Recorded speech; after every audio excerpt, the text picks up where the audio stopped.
In today's video, I'm going to be sharing with you guys my whole cube collection. Alright, so the first section is going to be 3x3s. So let's start it off. This is my GAN cube, and it is a smart cube.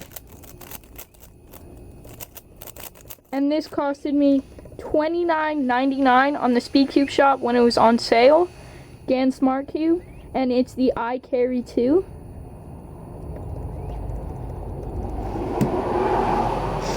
My next 3x3 is this cube. I don't even know why I got this. It's like a Temu 3x3. It turns horribly. You can barely even turn it. As you can see, it locked up here. And also, if you look in there, it's like, it's hollow. As you can see, I can put my finger in. Just like that. I don't know why I bought this. It was at like Five Below for like $2 and I just bought it. I don't know why. What a waste of money. So trash. Now this is the first 3x3 I ever bought. It is pretty good, but not really good compared to the GAN. It is pretty fast and hard to lose control, but of course you can put some lube on there for it to have more control, but it still is really fast when you take it out of the box, and the middle slices are decent. Alright, on to the next 3x3. Alright, here's the next 3x3 I own, which is just the traditional Rubik's Cube. I think every cuber has one of these. Horrible to turn, does not feel good at all. But yeah, traditional 3x3 OG.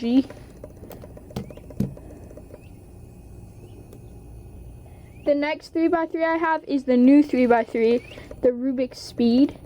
Now this is actually a very good cube. It feels amazing. And it has magnets, as you can see right there. It has magnets on it. And this cube comes in at a price of only $15 at Target. So I snagged this thing up from Target, and I'm very happy I did because it is a very good cube. And yeah, I love this cube. My next 3x3 is this little miniature one, and it's like a 10-incher, I think. It's super small. Not 10-incher, 10mm, my fault. But yeah, it's super small. I mean, there's nothing really to say about this one except it's garbage. Like, the stickers are falling off and stuff. Like, look at that, bro. But yeah.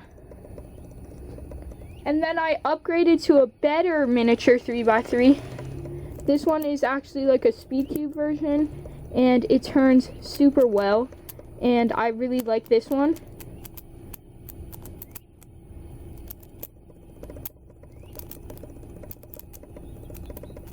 But yeah, I do enjoy using this one, and it's way better than the other one. And clearly this one's still bad, and it's not good, but it's decent for its price. The next 3x3 I'm going to show you is one of my favorite 3x3s, and it is the metallic 3x3. This thing looks so cool, bro, and it turns really fast. Like, you can't even barely see my hands moving. This cube is so fast. But yeah, I really like this cube, and like for T-perms and stuff, it is really good. And for like the Y-perm, and bam, for the Y-perm, it's just super smooth, and it sometimes is actually too fast that I can't control it like there in that Y-perm. Now I controlled it that time, but sometimes like that right there, I can't control it and it just locks up because I can't control the layers to keep them aligned. But yeah, I do really enjoy this cube, really cool cube. And then my last 3x3 is this 3x3, and it's a glow-in-the-dark ShengShou Rubik's Cube. I bought this off the Speedcube shop. Also really good to turn. So it was only like 13 bucks, and it also has magnets. If you can see those, they're a little small, but it does have magnets. And the no magnet one was like 5 bucks, I think. These things are super cheap, and they have LEDs around them and glow in the dark, so you can cube at night. It's the most sick cube ever, and still turns fast at the same time. Alright, let's move on to 2x2s. Alright, next I'm going to do my 2x2s, and I'm going to start with my main 2x2, which is this 2x2. And it's my fastest one. It's like my speed solving 2x2. It's actually really decent for how much I got it for, and I like this 2x2 a lot. I do want to invest in a new 2x2 because I know there's better ones than this, like a lot better ones than this, but I think this is a pretty decent 2x2 for the price I paid. And then next I have a carbon fiber 2x2. This is the coolest 2x2 I ever had, and it's just so cool. And as you can see there, it has carbon fiber on it. I'm trying to get the right angle for you guys. Comment if you see that. But it is fast turning and not bad. But I still made the other one because the other one is actually better than this one. But yeah, so I do main the other one and not this one. But this one definitely looks way cooler than the other one. But yeah. Alright, and my next 2x2 is the miniature 2x2, and this is actually pretty decent for a mini 2x2, not bad. It turns decent, and it's pocket sized. My next 2x2, and last 2x2, sorry about that, is my Rubik's 2x2. This, as you can tell, turns like trash. Let's move on. Alright, so next I'm going to do 4x4s, starting with this one. I only have 2 4x4s, but this one's my main because it is magnetic, and I got it on sale for $13 at the SpeedCube shop. It was a really good deal. The middle slices, of course, are very good on it. It's a very good 4x4. And next I'm going to show you my second 4x4, which is my first 4x4 I ever got, which is this one. This one, as you can see, is not as good, and this one is not magnetic. It locks up a lot and stuff, but it is my first 4x4, and it's not that bad. It's just like, I'm not used to it anymore, and it's just not that great. It's just, it locks up a lot, and it's not really a great cube. I forgot to show you guys these 2 cubes in the start that are in the 3x3 section. And the first is the Rubik's Connected. Really like this cube, fast turning, and it connects to your smart app to show you your stats, your timer, and all that kind of stuff. And you can do like 1v1s in competitions every once in a while with that. And then the next cube is the Rubik's Phantom. This may just look like a regular cube. When you put it in the freezer, it becomes black. It only warms up when you like rub your fingers on the squares to make it heated up again. But if you stick it in the freezer, it will get black.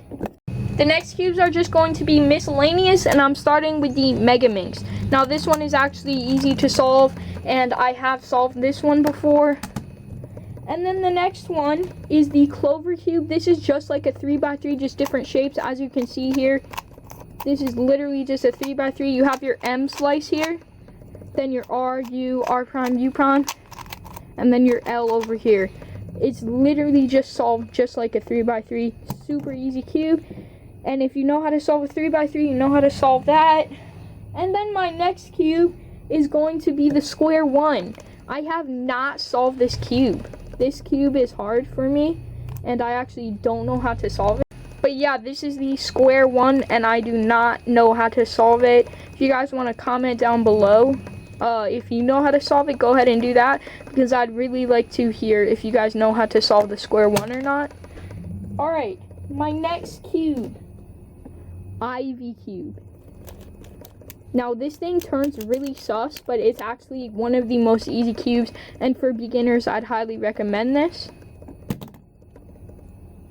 My next cube is this cube, and it's called a barrel cube, or like a sandwich cube. I don't really know which one, but it's one of the two. But this one's actually weird because when you scramble it, it starts shape-shifting. but it's actually really easy to solve, and you solve it just like a 3x3. And then I have the Rubik's Tower, which is one of the most impossible cubes. I've never solved this in my life. Looked up a ton of tutorials, don't know how, never gonna try again. Throw the cube out the window, just kidding. Alright, next we have Skewb. Now I have solved this and I really enjoy this event. I got a nice Skewb, as you can see right here. Nice Skewb, and I do enjoy doing Skewb. My next cube is the Gear Cube, and I really have fun with this one. This one's actually really fun, and I just want to show you guys real quick doing checkers with this cube, because I think it looks really cool, and I want to show you real quick. It'll just take a second here.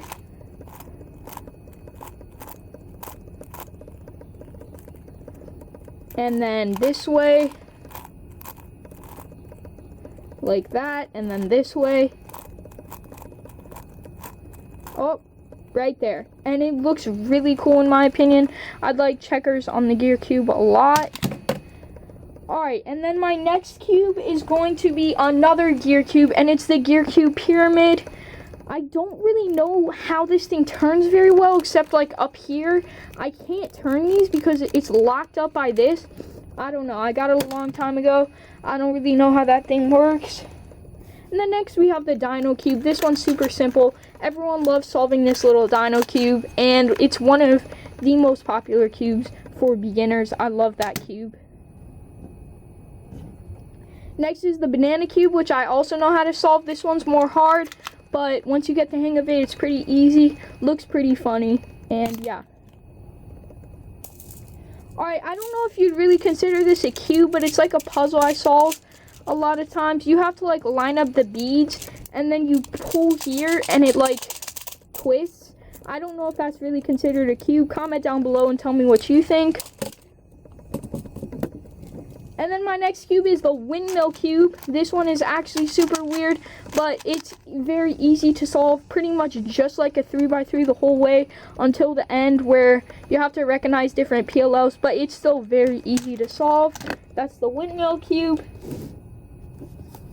Then I have this cube, which is the Twisted 3x3. Love solving this one just like a 3x3 pretty much. Pretty easy to solve, like that one. This is the Polaris Cube, and it might look pretty easy because just these can turn until you realize that somehow it turns like this. And it is really just, it's a bad cube. I do not mess with this cube. Never solved it in my life, and yeah, it makes me vomit. I hate that cube. Next cube is the Mirror Cube. I've solved this one plenty of times. Love this, enjoy this cube. And I also have the 2x2 version of the Mirror Cube. Love this cube and enjoy solving it a lot. And that'll be it for my weird cubes, except for this cube right here, which actually shapeshifts.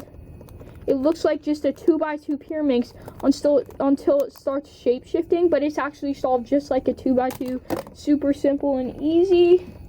And then I'm just going to add this in here. I'm not going to add a whole new category for this, but this is my 5x5, 1, 2, 3, 4, 5.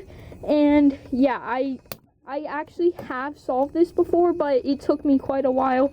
I've solved it like 2 or 3 times, but I don't really mess with this one too much. And that's pretty much all my cubes, guys. Thanks for watching. I'll see you later. Alright, next we have Pyraminx, and I only have one Pyraminx, and it's this Pyraminx. Why I got this Pyraminx is because it came in a set with other Pyraminx, with other cubes, I'm sorry. But, I don't really do Pyraminx too much. I clearly learned how to solve it, as you can see right now.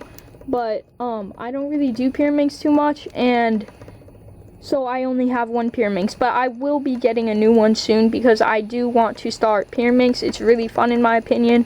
I really enjoy solving the Pyraminx.